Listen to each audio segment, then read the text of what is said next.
السلام علیکم ورحمۃ اللہ وبرکاتہ۔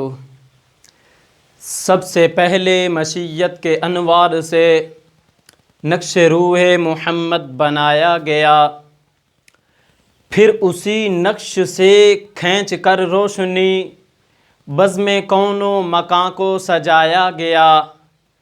وہ محمد بھی، احمد بھی، محمود بھی، حسن مطلق کا شاہد بھی، مشہود بھی، علم و حکمت میں وہ غیر محدود بھی، ظاہراً امیوں میں اٹھایا گیا۔ اس کی شفقت ہے بے حد و بے انتہا، اس کی رحمت تخیل سے بھی ماورا۔ جو بھی عالم جہاں میں بنایا گیا، اس کی رحمت سے اس کو بسایا گیا۔ میری یوٹیوب فیملی کے ممبران، میں آج جس ٹاپک پہ آپ کے سامنے بات کرنے لگا ہوں وہ ہے کہ میرے آقا نے کیسے کیسے لوگوں کو گلے لگایا۔ اس پہ آپ کے سامنے ایک واقعہ پیش کرنے لگا ہوں۔ جب 40 سال کے ہوئے آپ علیہ الصلوۃ والسلام، نبوت ملنے کے بعد جب کلمے کی دعوت دی تو اس وقت کچھ لوگوں نے، مکہ کے رہنے والوں نے جہاں اور عجیب طرح کی باتیں کی، وہاں پہ ایک یہ اعتراض کیا اور کہا کہ کیا ہم اپنے پہلوؤں کے آباء و اجداد کے دین کو چھوڑ دیں؟ یہ نہیں ہو سکتا۔ اس وقت کچھ لات کی پوجا کرتے ہیں، کچھ منات کی کرتے ہیں، کچھ حبل کی کرتے ہیں، کچھ کسی بت کی پوجا کی جا رہی تھی۔ لیکن جب لا الہ الا اللہ کی صدا آئی تو اس وقت انہوں نے کہا کہ یہ کون ایسا آ گیا کہ ایک ہی اب ہم نے پوجنا ہے، اس کے علاوہ کوئی معبود ہی نہیں ہے۔ تو اس پہ آ کے انہوں نے بات ہی ختم کر دی، انہوں نے کہا کہ ہم اپنے پہلوؤں کا دین نہیں چھوڑتے۔ تو اس پہ آ کے ایک عورت نے گٹھڑی باندھی، سامان تیار کیا اور رخت سفر اٹھا کے گھر سے نکل پڑی۔ اب بازار میں کہیں کسی جگہ پہ بیٹھی تھی کہ مجھے کوئی یہاں سے ایسا شخص، بری عورت تھی، تو کہا کہ کوئی ایسا شخص مجھے مل جائے جو میرے سامان کو یہاں سے اٹھا کے مجھے فلاں جنگل یا فلاں قصبے میں مجھے چھوڑ دے۔ تو اس پہ جب آپ علیہ الصلوۃ والسلام بازار میں نکلے تو وہاں پہ اس عورت کے، بڑھیا عورت کے پاس سے گزر ہوا تو پوچھا، ماں جی کیا بات ہے، کہیں جانے کا ارادہ ہے؟ تو وہ عورت کہتی ہے، جی ہاں بیٹا جا رہی ہوں۔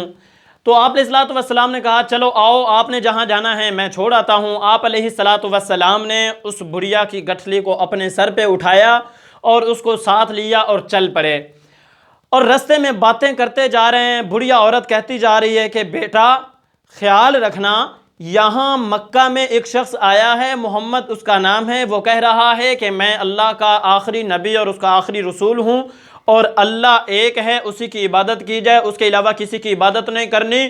تو وہ ایسا شخص ہے کہ جو بات وہ اپنے منہ سے نکال لیتا ہے، لوگ اس کی بات کو سنتے ہی تیار ہو جاتے ہیں، اس کو مان لیتے ہیں، اس پہ عمل کرنے لگ جاتے ہیں۔